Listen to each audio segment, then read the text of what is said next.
gözəl yarın həsrəti necə də dözülməz idi. Acılı şirinli gündə dərdimiz bərabər idi. Axı onsuz yaşamadan yorulub usandım artıq.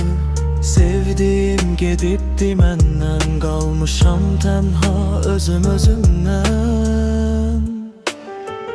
Bilmirəm neynəyim, necə eləyim. Mən onsuz çətinlik